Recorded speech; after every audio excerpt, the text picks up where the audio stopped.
दोस्तों, कैसे हो आप सभी? आशा करती हूँ आप सभी स्वस्थ होंगे। तो मैं आप सभी का फिर से अपने चैनल हिंदी क्लासेस में स्वागत करती हूँ।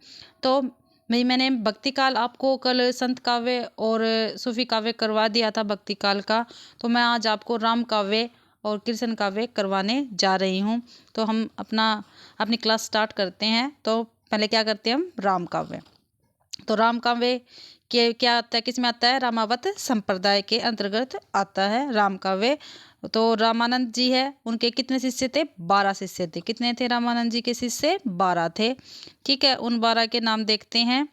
उन 12 के नाम है, पहला कबीर है, रैदास, सुरसुरा, सुरसुरी, पीपा, धन्ना, सेन, नरहरियानंद, भावानंद, पद्मावती, अनंतादास। ठीक है, और सुखानंद। ये क्या है? रामादास के 12 शिष्य थे। ठीक है, 12 शिष्य हुए हैं भाई रामानंद दास के। ठीक है, वो मैंने आपको बता दिए। जो रामानंद थे उन्होंने ग्रंथ लिखे थे। उनके ग्रंथ बहुत ही ज़्यादा इम्पोर्टेंट है, मैंने लगा भी रखा है, इम्पोर्टेंट है। ठीक है, तो क्या कौन कौन से थे उनके ग्रंथ? श्री वैष्णव मताश्रम भाष्कर, श्री रामार्चन पद्य, और ये तो काफ़ी बार पेपर में पूछा जा चुका है।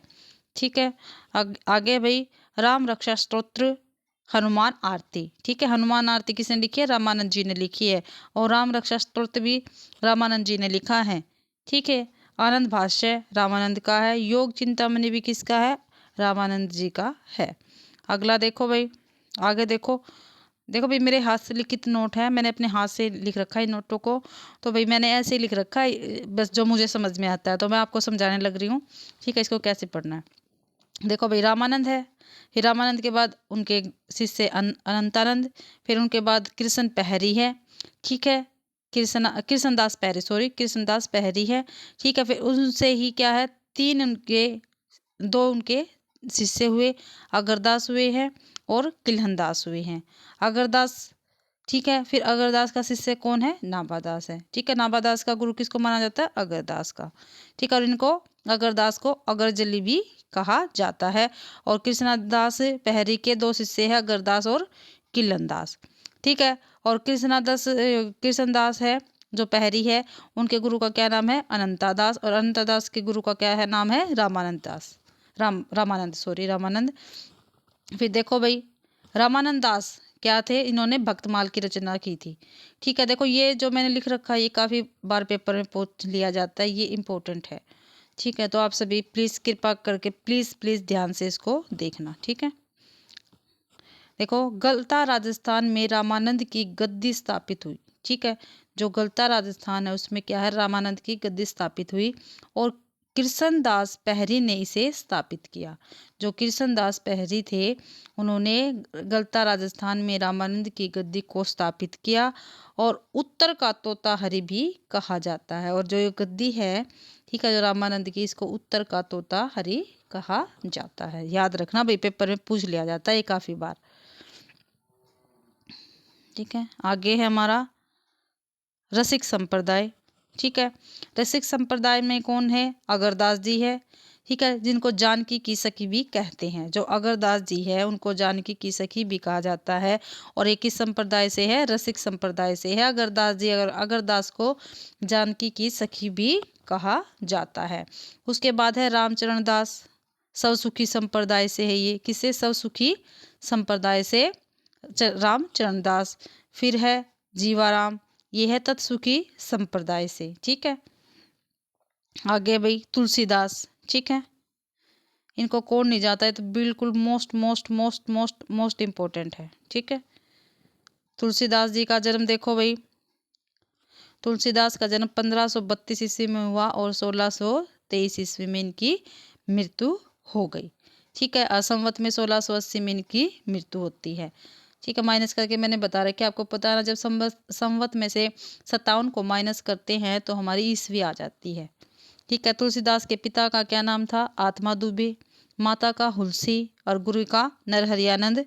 फिर है तुलसीदास के 12 प्रमाणिक ग्रंथ हैं। और ये किसने माने हैं? रामचंद्र शुक्ल जी ने तुलसीदास के 12 प्रमाणिक ग्रंथ माने हैं।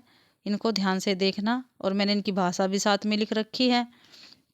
ठीक है भाई, थोड़ा टाइम लग सकता है लेकिन आराम से करेंगे इनको हम। ठीक है, देखो भाई, पहली है इनकी रचना ग्रंथ जो है वैराग्य संदीपनी, दूसरी रामाज्ञा प्रश्न, तीसरी बैरवे रामायण, दोहावली, रामलला नेहचू गीतावली, ठीक है, कृष्ण गीतावली, पार्वती मंगल, जानकी मंगल, विनय पत्रिका, रामचरितमानस और कवितावली। ये का तो भाई जो ये 12 प्रमाणिक ग्रंथ है, ठीक है, ये रामचंद्र शुक्ल जी ने तुलसीदास के माने हैं और ये काफ़ी बार पेपर में आ चुके हैं, ठीक है, इनको सीधा सीधा पूछ लिया जाता है।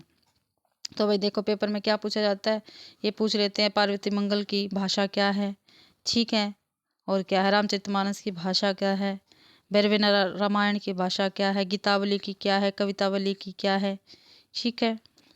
तो देखो जो तुलसीदास जी है उनकी जो 12 प्रमाणिक ग्रंथ है उनकी भाषाएं देखते हैं। जो वैराग्य संदीपनी है वो किस में है, ब्रज में है। रामाज्ञा प्रश्नावली किस में है, अवधि में है। बैरवे रामायण किस में है, अवधि में है। और देखो भाई बैरवे रामायण है, इसमें रहीम के अनुरोध पर बैरवे छंद है, ठीक है, जो रहीम दास थे उनके अनुरोध पर तुलसीदास ने इसमें बैरवे छंद लिखा है, बैरवे छंद में लिखी है रामायण। और दोहावली है ये ब्रज भाषा में है। रामलला नेहचू क्या है, अवधि भाषा में है। और रामलला नेहचू में क्या है, सोहर छंद में क्या है, ये लिखा गया है। गीतावली ब्रज भाषा में है और ये राम के जीवन पे है, गीतावली भी।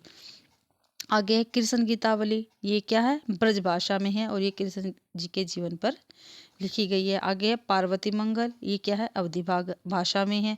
जानकी मंगल ये भी अवधि भाषा में है। विनय पत्रिका ये ब्रज भाषा में है।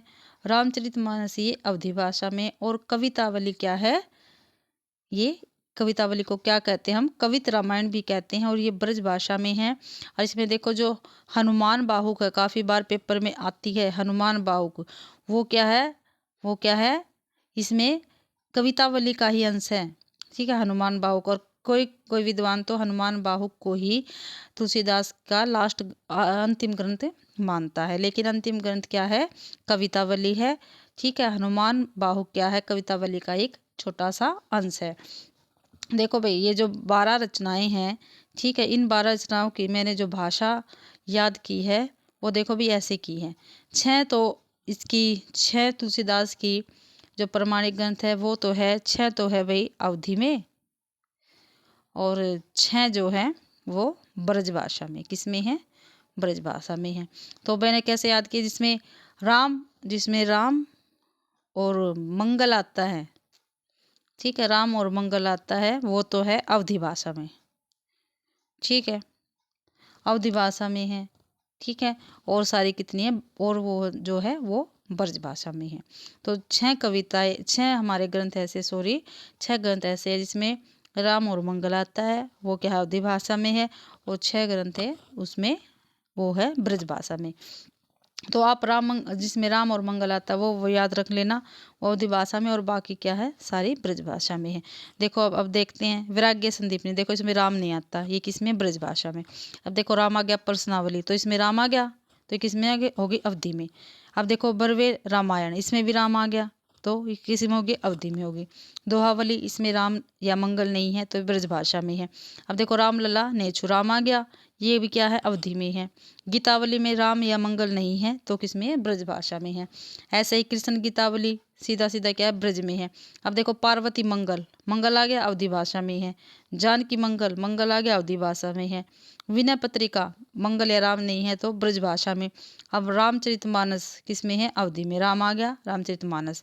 कवितावली में ये क्या है, ब्रज भाषा में है, ठीक है भाई, आ गया समझ में, कर लोगे ना आप सभी। आगे है भाई हमारा, अब देखो भाई तुलसीदास की और भी रचनाएं मानी जाती है, ठीक है। और इसमें देखो मैंने क्या क्या लिख रखा है नोट्स में, ध्यान से देखना, सभी इंपॉर्टेंट है।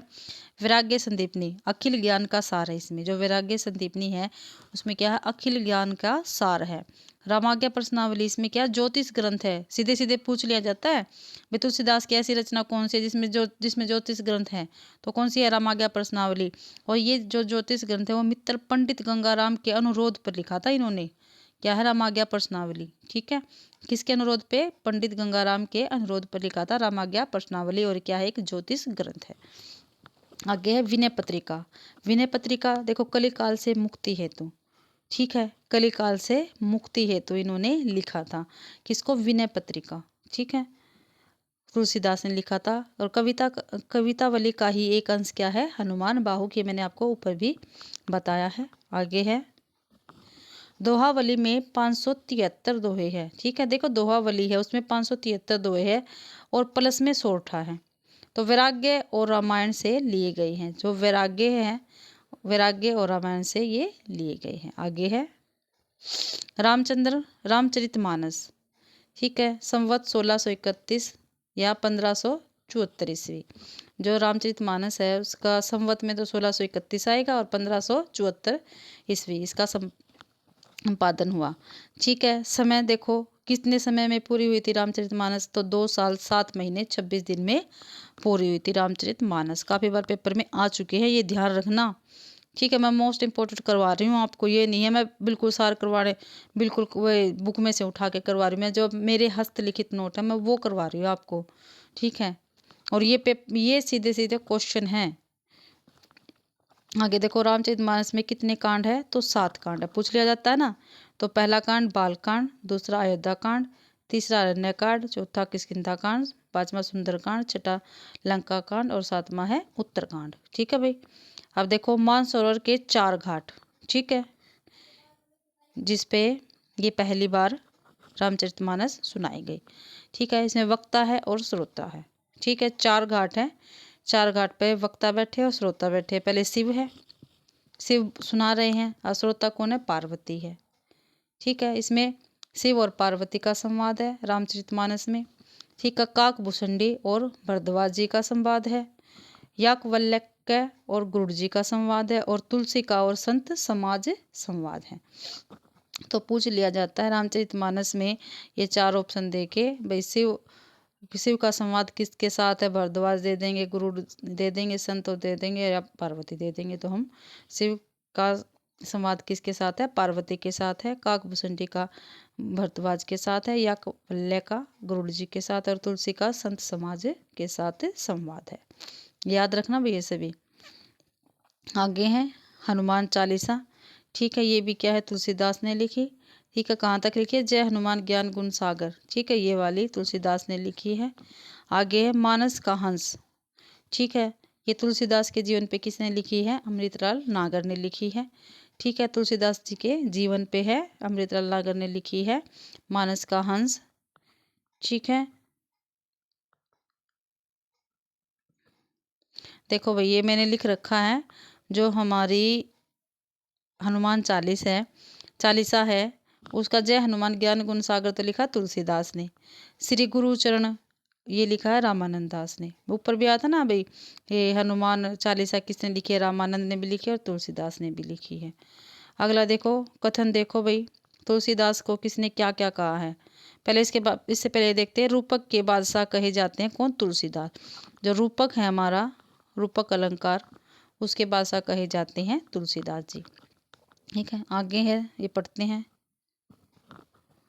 ये देखते हैं भाई, ठीक है। ये कलिकाल का वाल्मीकि नाभादास ने कहा है, ठीक है भाई। तुलसीदास को कलिकाल का वाल्मीकि किसने कहा है? ना तुलसीदास को तो नाभादास ने कहा है।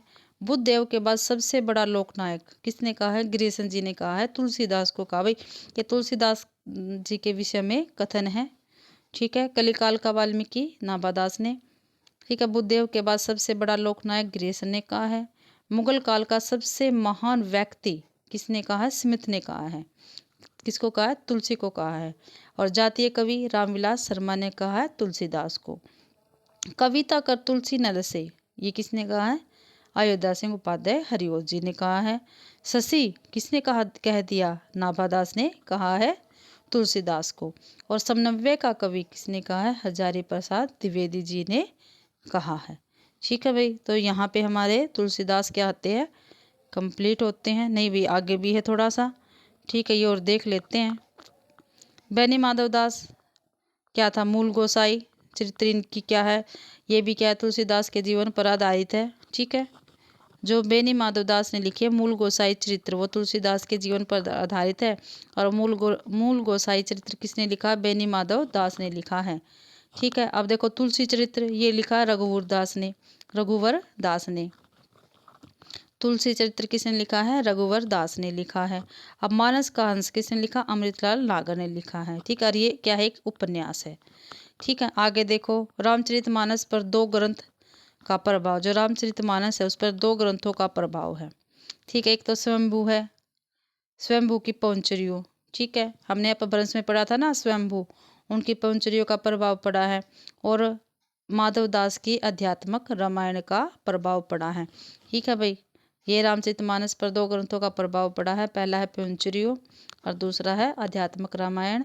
और पौंचरियों किसका है? स्वयंभू का है। आध्यात्मिक रामायण है माधवदास जी की। ठीक है, आगे पढ़ते हैं। कृष्णा से शाखा, राम काव्य शाखा पढ़ ली हमने। ठीक है, 12 कवि मैंने आपको रामानंद के बता दिए हैं। ठीक है, फिर मैंने आपको तुलसीदास जी के बारे में बता दिया है। ठीक है भाई, इसके बाद हमारा कृष्णा सही शाखा, कृष्ण के रूप। ठीक है, देखो भाई कृष्ण के रूप 2 प्रकार से किए गए हैं, एक लोक रक्षक के रूप में, एक लोक रंजन के रूप में। ठीक है, लोक रक्षक के रूप में तो महाभारत में है और लोक रंजक के रूप में क्या है? पुराणों में है। ठीक है, लोक रक्षक के रूप में महाभारत में, लोक रंजक के रूप में पुराणों में कृष्ण जी के रूप में मिलते हैं। अब इसमें देखो संप्रदाय कौन कौन से आते हैं कि वो है क्या था ये कृष्ण भक्ति काव्य में कृष्णा से शाखा में कौन कौन से संप्रदाय आते हैं ये देखते हैं भाई हम। ठीक है, प्रवर्तक देखना, राधा वल्लभी संप्रदाय के प्रवर्तक कौन है? हित हरिवंश और हित हरिवंश जी है। और इसमें प्रमुख क्या है? राधा जी है। जो राधा वल्लभी संप्रदाय है उसके प्रवर्तक है हित हरिवंश। ठीक है, और इसमें किसकी आराधना होती है? राधा जी की होती है। राधा जी प्रमुख होती है राधा वल्लभी संप्रदाय में। और ये आपको पता सीधे सीधे पेपर में पूछ लिया जाता है। राधा वल्लभी संप्रदाय के प्रवर्तक कौन है? तो कौन है भाई? हित हरिवंश जी है। ठीक है, आगे है वल्लभी संप्रदाय। ठीक है, कौन है इसके संपादक? प्रवर्तक वल्लभाचार्य जी है। ठीक है, वही वल्लभाचार्य है जिन्होंने पुष्टि मार्ग का प्रवर्तन किया है। ठीक है, और पुष्टि मार्ग, अब देखो भक्ति के 3 मार्ग बताए गए हैं। वल्लभाचार्य ने भक्ति के 3 मार्ग बताए हैं, एक प्रभाव बताया, एक मर्यादा बताया, तीसरा पुष्टि बताया है। पुष्टि मार्ग में क्या है? भगवत कृपा या पोषण। ठीक है, जो पुष्टि मार्ग है उसका अर्थ है भगवत कृपा या पोषण। और ये काफ़ी बार पेपरों में आ चुका है। पुष्टि मार्ग का क्या अर्थ है? भगवत कृपा या पोषण।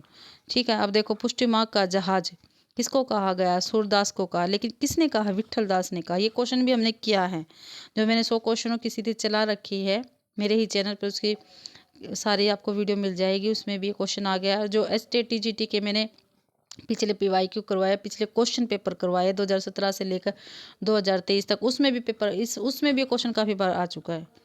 ठीक है, पुष्टि मार्ग का जहाज किसको कहा गया? सूरदास को। और किसने कहा है? विट्ठल दास ने कहा। कब कहा था?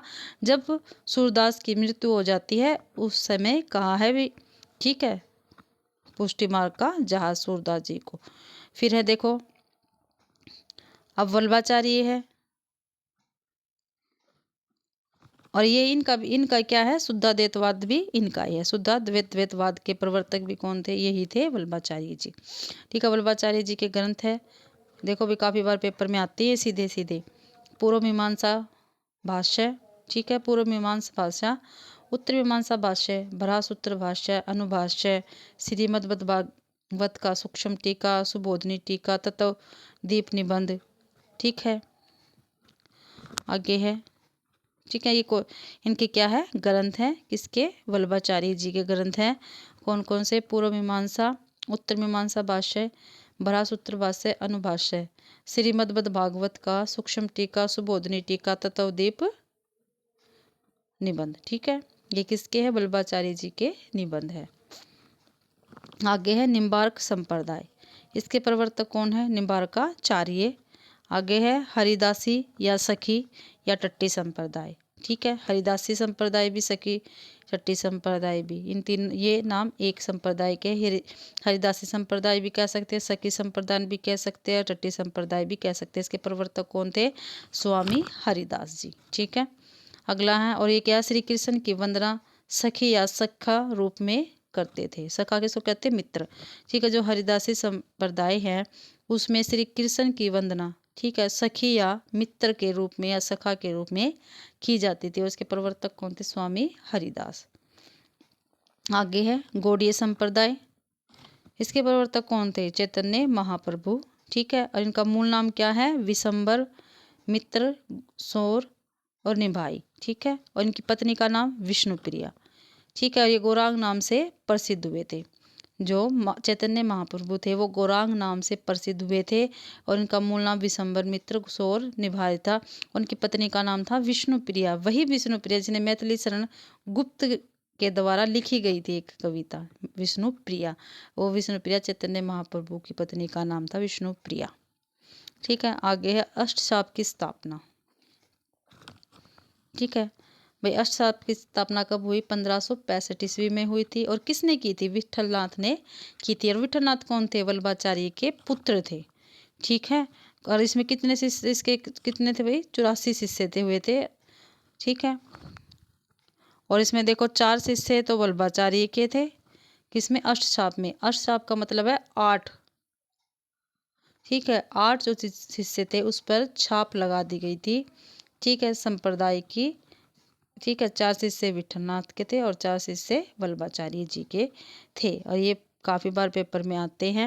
ये कौन से शिष्य वल्लभाचार्य के हैं और कौन से विठलनाथ जी के हैं। ठीक है। और देखो भाई वल्लभाचार्य के, पहले देखते हैं वल्लभाचार्य के 4 शिष्य। ठीक है। कुंभन दास, सूरदास, परमानंद दास, कृष्ण दास। जो कुंभन दास है उसका जन्म था, कब हुआ था? 1468 में। और सूरदास का 1478 में, परमानंद दास का 1493 में और कृष्णदास का 1496 में। उसके बाद विठल दास के 4 शिष्य गोविंद स्वामी, छीत स्वामी, चतुर्बुद्ध दास और नंददास। ठीक है। गोविंद स्वामी थे, उनका जन्म 1505 में हुआ था। छीत स्वामी का जन्म 1515 में हुआ था। चतुर्बुद्ध दास का 1530 में हुआ था।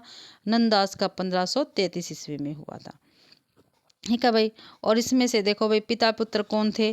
तो पिता थे कुंभन दास और पुत्र थे चतुर्बुद्ध दास। ठीक है भाई। जो पिता थे वो वल्लभाचार्य के शिष्य थे और जो पुत्र थे चतुर्बुद्ध दास वो विठलनाथ के शिष्य थे। ठीक है। और विठलनाथ का ही एक बेटा था, उसका नाम था गोकुलनाथ। ठीक है। उन्होंने 84 वैष्णव की वार्ता लिखी है और 200 वैष्णव की वार्ता। ये भी काफ़ी बार पेपर में पूछा जा चुका है। 84 जो थे वो किसके? वल्लभाचार्य के शिष्य थे। और 200 किसके थे? विठलनाथ के शिष्य हुए हैं। ठीक है। उनकी भी क्या है? गोकुलनाथ ने लिखी है 84 वैष्णव की वार्ता और 200 वैष्णव की वार्ता। ठीक है। आगे है भाई, पहला हम कर रहे हैं कुंभन दास। जो भी ये मैं आपको करवा रही हूँ, ये अष्टशाप के जो कवि हुए हैं वो करवा रही हूँ। कुंभन दास, सबसे पहले कुंभन दास। कुंभन दास का जन्म 1468 में हुआ। ठीक है। पद, ठीक है, जो इन्होंने लिखे हैं पद संग्रह में संकलित है। जो इनके पद है वो पद संग्रह में संकलित है। इनकी रचनाएं हुई हैं राग कल्पद्रुम, राग रत्नाकर। जो कुंभन दास है जी है उनकी 2 रचनाएं हैं, राग कल्पद्रुम और राग रत्नाकर। ठीक है। सूरदास, ठीक है, सूरदास है फिर 1478 में। इनकी रचनाएं, सूरदास की रचनाएं देखो, सुरसागर, सुरसारावली। ठीक है। इसमें क्या है? सारांश है। साहित्य लहरी में देखो भाई, साहित्य लहरी में क्या है? साहित्य लहरी में दृष्टिकूट पद रचना है। यानी दृष्टिकूट पद रचना किसको कहते हैं? दोहरे अर्थ वाले। ठीक है। और साहित्य लहरी में ये जो सूरदास है ये चंद्रवरदई के इसमें शिष्य बताए गए, वंशज बताए गए, सॉरी, वंशज बताए गए हैं। अब देखो सूरसागर में क्या है? सूरसागर में 4936 पद हैं। इसमें 12 क्या है? स्कंद है। जो सूरसागर है उसमें 4936 तो पद है और 12 स्कंद है। इसमें मूल आधार क्या है? श्री मद भागवत का 10वां स्कंद है इसका मूल आधार। सूर सागर का काफ़ी बार पेपर में आ चुका है, ये इम्पोर्टेंट है। देखो भाई इम्पोर्टेंट तो ये सारा जो मैं आपको नोट्स करवा रही हूँ सारे ही क्वेश्चन या एक एक लाइन इसकी इम्पोर्टेंट है, ठीक है, इम्पोर्टेंट है भाई, इसको ध्यान से करना, ठीक है। आगे है भ्रमर गीत योजना, ठीक है, इसमें क्या है, उपालम काव्य है, ठीक है, इसमें 700 पद है, ठीक है, ये भी किसके, सूरदास की जी की है। अब देखो सूर सागर को ध्वनि काव्य कहा है, जो सूर सागर है सूरदास जी ने रचा है उसको क्या कहा गया, ध्वनि काव्य का, और किसने कहा, आचार्य रामचंद्र शुक्ल जी ने कहा है, ठीक है। आगे देखो स्त्री चरित्र का विशाल महाकाव्य किसने कहा है, आचार्य प्रसाद द्विवेदी जी ने कहा है, सूर सागर को नहीं, भ्रमर गीत को कहा, सॉरी भ्रमर गीत को कहा है, ठीक है। स्त्री चरित्र का विशाल महाकाव्य हजारी प्रसाद द्विवेदी जी ने कहा है। आगे है सूर को सूर्य किसने कहा है, जो सूरदास जी है उसको सूर्य किसने कहा, तो नाभादास जी ने कहा है। श्रृंगार और वात्सल्य के सम्राट सूरदास को किसने कहा है, आचार्य रामचंद्र शुक्ल जी ने कहा है। सूर सूर तुलसी शशि उड़गन केशवदास, ये किसकी पंक्ति है, नाभादास जी की है। सूर सूर तुलसी शशि उड़गन केशव दास, ये नाभादास ने पंक्ति कही है। अगला है हमारा परमानंद दास 1493 ईस्वी, ठीक है, इनकी रचनाएं हैं परमानंद सागर, दान लीला, ध्रुव चरित्र, ठीक है भाई। आगे है कृष्ण दास 1496, इनका जन्म हुआ, इनकी रचनाएं हैं कृष्ण दास जी की भ्रमर गीत, जुगलमाल चरित्र, प्रेम तत्व निरूपण, ये तो काफ़ी बार पेपर में आ चुका, और ये भी, ठीक है।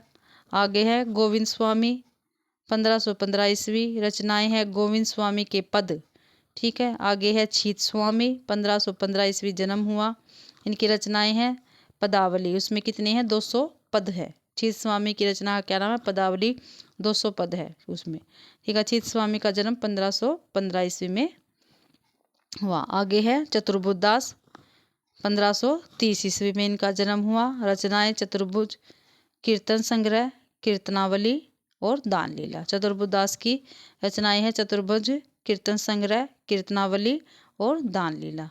आगे है नंददास 1533 ईस्वी, ठीक है। और कवि देखो ये किसने कहा है, ये कहा है विट्ठल दास ने, नहीं भाई ये रामचंद्र शुक्ल जी ने कहा है, और कवि गड़ियानंद दास जड़िया, ये किसने कहा है, रामचंद्र शुक्ल जी ने कहा, और ये विट्ठल दास के क्या थे, शिष्य थे, ठीक है। रचनाएं हैं इनकी, किसकी, नंददास जी की रचनाएं देखते हैं, काफ़ी सारी रचनाएं हैं इनकी। रूपमंजरी नंददास, ठीक है, रूपमंजरी में क्या है, सूफी काव्य पर आधारित है रूपमंजरी। रसमंजरी रीतिकालीन काव्य रचना है, ठीक है। अनेकार्थ मंजरी, मान मंजरी, विरह मंजरी, रुक्मणी परिणय, प्रेम बाराखड़ी, सिद्ध पंचाध्यायी, सिद्ध पंचाध्यायी उसमें क्या है, सिद्धांत के पद है। रास पंचाध्यायी में क्या है, हिंदी का गीत गोविंद है, ठीक है। और भंवर गीत में भंवर गीत परंपरा पर लिखा गया, भाई क्या है, भंवर गीत है। और दसम कंद भाषा, ठीक है। अब देखो भाई ये हिंदी का जो गीत गोविंद है, वियोगी हरि ने कहा है, वियोगी हरि ने सॉरी भाई, जो रास पंचाध्यायी है उसको वियोगी हरि ने हिंदी का गीत गोविंद कहा है, और वियोगी हरि का मूल नाम क्या है, हरप्रसाद शास्त्री। देखो भैया मेरे खुद के लिखे हुए नोट्स, सर आपको पता है कई बार नोट्स में हम ये पता नहीं चल पाता ये किसका क्या है, ठीक है, तो थोड़ा भी ध्यान से करना होता है, क्योंकि मैंने लिख रखे हैं, मैं इसमें भी चल जाती हूँ, ठीक है, इसलिए मैं किसी को नोट प्रोवाइड नहीं करती। सभी कहते हैं मैडम पीडीएफ भेज दो, पीडीएफ भेज दो, पीडीएफ भेज दो, ठीक है। अब देखो ये दसम कंद भाषा है, इसका देखो श्रीमद् भागवत के दसम स्कंद का ब्रज भाषा में अनुवाद है, इसमें दसम कंद भाषा में, ठीक है भाई। इसके बाद जो भक्ति काल में कृष्ण शाखा हुई है उसके फुटकर कवि भी है, ठीक है। फुटकर कवियों में रहीम, रसखान और मीराबाई का नाम उल्लेखनीय है, ठीक है। इसमें पहले देखते हैं हम रहीम जी को। रहीम जी की रचनाएं हैं बरवे नायिका भेद, मदनाष्टक में क्या है, कृष्ण लीला का गान किया गया है। नगर शोभा, नगर की स्त्रियों का सौंदर्य वर्ण है नगर शोभा में। खेटू कौतुकम जातक, इसमें क्या है, ज्योतिष ग्रंथ है। फिर है रसखान। रसखान का मूल नाम क्या था? सैयद इब्राहिम। क्या है भाई रसखान का मूल नाम? सैयद इब्राहिम। देखो, इन मुसलमान हरिजन पर कोटिक हिंदूवारी किसने कहा? भारतेंदु जी ने कहा है रसखान के विषय में। इन मुसलमान हरिजन पर कोटिक हिंदूवारी किसने कहा है? भारतेंदु जी ने कहा और रसखान जी के विषय में कहा है। अगला है रचनाएं किसकी है? रसखान जी की है। प्रेम वाटिका, सुजान रसखान, दान लीला और रसठायम किसकी है? रसखान जी की ये रचनाएं हैं। आगे है मीराबाई। ठीक है, मीराबाई की रचनाएं देखना। ये मीराबाई की रचनाएं हैं। राग सोरठ के पद, राग मल्हार, गीत गोविंद का टीका, सत्यभामानुरूषण, रुक्मणी मंगल और मीरा की गरबी, नरसिंह जी का मायरा, मीराबाई के सभी कृष्ण भक्त के पद पदावली में संकलित है। ठीक है, तो इसी के साथ ही भाई हमारी आज की क्लास कंप्लीट होती है। ठीक है, अगर आप सभी को मेरी क्लास पसंद आती है तो कृपा करके मेरे चैनल को सब्सक्राइब कीजिए, मेरे वीडियो को लाइक कीजिए, कमेंट कीजिए और वीडियो को ज़्यादा से ज़्यादा शेयर कीजिए। आप सभी का मेरी क्लास देखने के लिए बहुत बहुत धन्यवाद जी।